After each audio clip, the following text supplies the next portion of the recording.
कुछ भी करके आनंद को कैसे प्राप्त हो सकता है? आनंद की प्राप्ति आनंद के मार्ग में चलने से होगी, दुख की प्राप्ति दुख के मार्ग में चलने से होगी। मनुष्यों में कुबुद्धि और सुबुद्धि दोनों वास करती है। जिसकी सुबुद्धि होती है वो आनंद के मार्ग का चयन करता है, और जिसकी दुर्बुद्धि होती है वो आनंद के लोभ में कुमार्ग का चयन करता है। प्रायः मतलब 100 में एक दो की बात नहीं करते, नहीं, आनंद की खोज कुमार्ग में हो रही है प्रायः। आनंद कहाँ है? संसार में अगर आनंद होता तो संसार को बनाने वाले ने ऐसा लिखा है, दुखालयम अशाश्वतम। अशाश्वत माने नाशवान, और दुखालय माने दुख देने वाला। इस मृत्यु, इसका नाम पहले सुनो क्या है, मृत्यु लोक। मृत्यु लोक, यहां सब कुछ मरने वाला है। कब मरेगा इसका कोई निश्चित समय हमें पता नहीं, लेकिन बनाने वाले ने पता है कि हमारा शरीर कब छूटेगा, आपका कब शरीर छूटेगा, कौन सी वस्तु कहाँ नष्ट हो जाएगी, पर मरेगी सब वस्तु, व्यक्ति, स्थान, सबका नाश। तो यहाँ सुख नहीं है, दुखालयम। हर वस्तु में दुख है, हर भोग में दुख है। सुख है तो अपने आत्म स्वरूप श्री भगवान में है।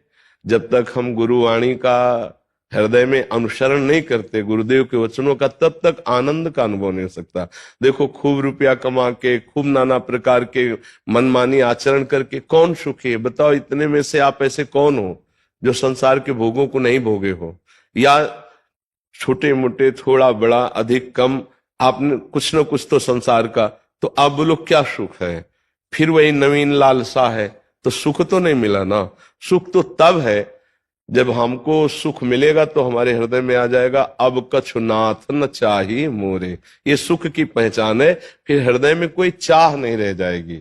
बोलो, संसार में ऐसी कौन सी वस्तु, कौन सी संख्या धन की, या कौन सा व्यक्ति, या कौन सा पद है जिसके प्राप्त होने के बाद हाथ उठा के कह दे कि अब कछु नाथ न चाही मोरे, या ये कह दे अब कृतकृत्य भयो मैं, या पायो परम विश्राम, अब मुझे कुछ नहीं चाहिए? बोलो, कुछ है ऐसा पद?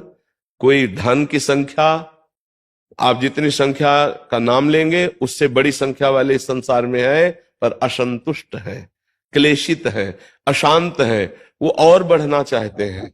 जिनकी अरबों की संपत्ति है वो खरब में पहुंचना चाहते हैं, वो और आगे बढ़ना चाहते हैं। किसी को विश्राम नहीं। विश्राम है तो जो नाम जापक है, गुरुमुख से मिला हुआ नाम, बस वही विश्राम प्रदान करता है। भगवान के नाम रूप लीला धाम, ये विश्राम का हेतु है। तो आपको समझ में आ रहा है? उसी का हम वर्णन कर रहे हैं कि सच्चा सुख गुरुमुख से मिला हुआ नाम, उसी को जपो। फिर धीरे धीरे देखो, जो असत आचरण है उनमें खुद अरुचि हो जाएगी। अभी महत्व है उनका, अभी उनमें सुख बुद्धि है। अगर आज का सत्संग सुना हो किसी ने, इनमें से सुना है किसी ने? सुना है ना? यही था, आपका चिंतन ही आपको भोगों में सुखानुभूति कराता है। यदि आपका चिंतन ना हो तो भोगों में सुख नहीं है, पक्का। अगर आपका भगवत चिंतन चालू हो जाए तो अभी घृणा होनी शुरू हो जाएगी। अच्छा, कौन सा ऐसा सुख है? संसार में सब सुखों को 3 में बांध दिया गया है। पूरे विश्व के सुखों को एक बांध लिया गया काम भोग में, एक धन के, और एक यश कीर्ति मान नाम प्रतिष्ठा प्रणाम नमस्कार, तो उसे कहा गया कंचन कामिनी कीर्ति। 3 ही में बांध दिया गया है, और तीनों को लगभग लगभग सब कोई।